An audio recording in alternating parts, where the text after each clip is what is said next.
挑玩具的一天。想到就兴奋。啊，挑玩具，这船还不错。这个你要啊？好，这个一个。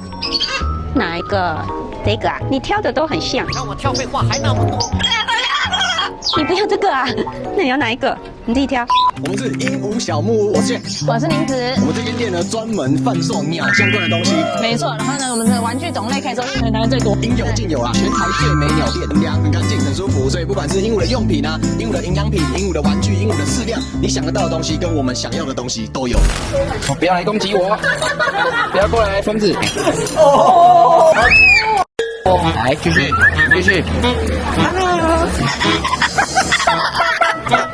还给我唱起配乐。